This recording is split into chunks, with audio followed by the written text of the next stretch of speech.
une instance EC2 que vous démarrez, cette instance EC2 va avoir une IP privée. C'est automatique. C'est quoi une IP privée? Une IP privée permet une communication dans le réseau local, dans ce qu'on appelle un VPC. Une IP privée ne permet pas à l'instance EC2 de se connecter à Internet. Si sur l'instance EC2, vous avez une application que vous avez installée, et cette application, elle veut aller vers Internet pour récupérer des patchs ou des choses comme ça, si ce serveur est là juste une IP privée, ça va pas être possible.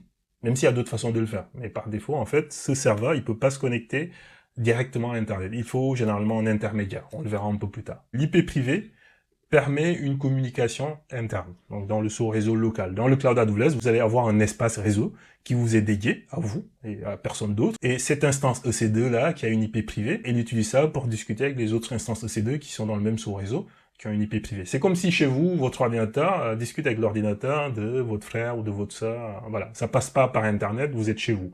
Donc c'est une communication interne. Cette IP privée, elle a une caractéristique importante, c'est qu'elle reste attachée à l'instance EC2, quel que soit son statut. Ça veut dire quoi, quel que soit son statut? Mon ordinateur que j'utilise, là, il est démarré. Quand je vais finir la formation, je vais l'arrêter.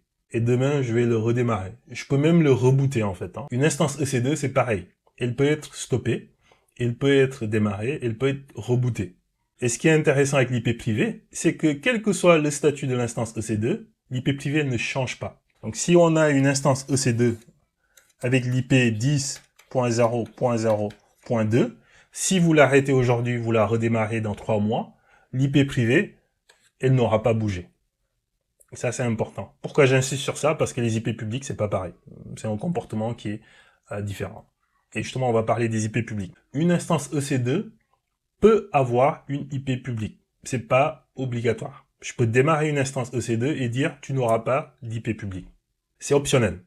Si vous lui assignez une IP publique, vous dites instance EC2, je veux que tu aies une IP publique, c'est tout simplement, sûrement, parce que vous souhaitez que cette instance EC2 là, avec son IP publique, elle puisse se connecter à Internet directement, ou que Internet puisse se connecter directement à cette instance EC2 là. On va dire Amine par exemple. Amine, il est chez lui, il a démarré une instance EC2 dans le Cloud AWS, et il veut se connecter en SSH directement vers cette instance EC2. Pour qu'il puisse se connecter directement en passant par Internet à cette instance EC2 qui est en Virginie du Nord ou à Tokyo, dans une des régions AWS, il faut par défaut que cette instance EC2 ait une IP publique.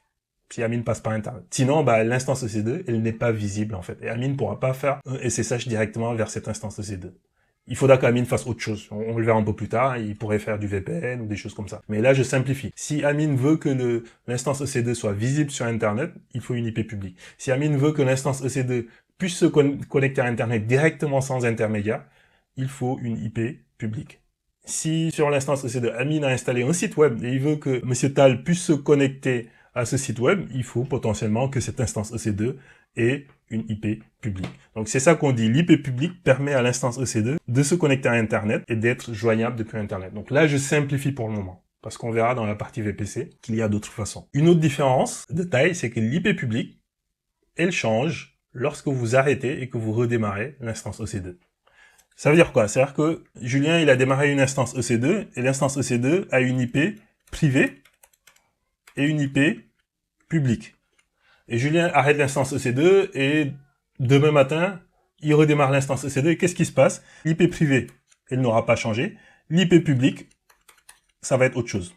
Si c'était 82.17.0.25, peut-être que ça va être 75, je dis n'importe quoi, .25, voilà. C'est comme ça que ça marche. J'ai souvent la question qui me dit, mais ok, moi si j'ai besoin d'une IP publique fixe, comment je fais? Dans ce cas, il faut utiliser ce qu'on appelle une IP élastique. Une élastique IP, c'est quelque chose que vous créez, que vous attachez à l'instance EC2. Et elle ne va pas changer. Je vais vous faire un dessin. Là, on a une instance EC2. On a une IP privée ici, 10.0.0.2. Donc celle-là, elle ne change pas. Donc ça, il n'y a pas de souci, mais ça ne permet pas de se connecter à Internet. Ce que Julien doit faire, c'est créer dans la console AWS quelque chose qui s'appelle une élastique IP. Donc il va y avoir une IP qui va être attachée dessus, 82.10.25.17 par exemple. Et ensuite, Julien va attacher cette IP élastique à l'instance EC2. Ensuite, on va retrouver le même comportement que pour les IP privées, c'est-à-dire que l'instance EC2 soit arrêtée, démarrée, redémarrée. Cette IP-là, tant qu'elle est attachée à l'instance EC2, elle va être fixe. Donc là, on est dans le Cloud AWS.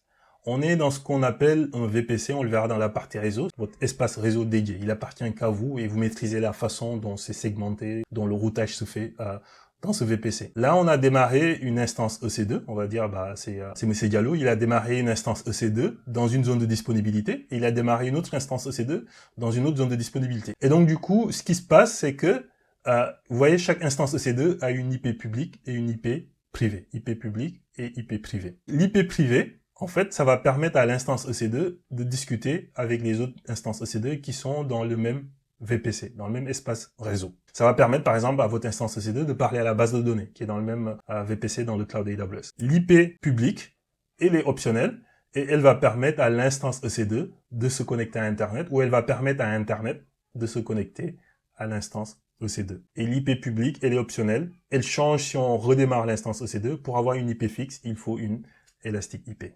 On avait choisi un type d'instance, vous vous rappelez. On va sauter ça pour le moment, la keeper. On va aller dans paramètres réseau. Donc là, on va laisser le VPC par défaut. Et quand on choisit un VPC, on choisit également un sous-réseau. En fait, en choisissant un sous-réseau, on choisit en même temps la zone de disponibilité. Donc c'est ici qu'on choisit la zone de disponibilité. Je peux dire à AWS de choisir pour moi, ou sinon je peux choisir moi-même. Ce que moi je voulais vous montrer, c'est cette partie-là. Attribuer automatiquement l'adresse IP publique. Comme je vous disais, une IP publique pour une instance EC2, c'est quelque chose d'optionnel. Je peux désactiver.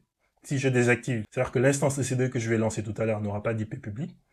Si je l'active, ça veut dire que l'instance EC2, quand elle aura fini de démarrer, elle aura une IP publique. C'est pas une Elastic IP, c'est l'IP publique qui change lorsque je redémarre l'instance EC2.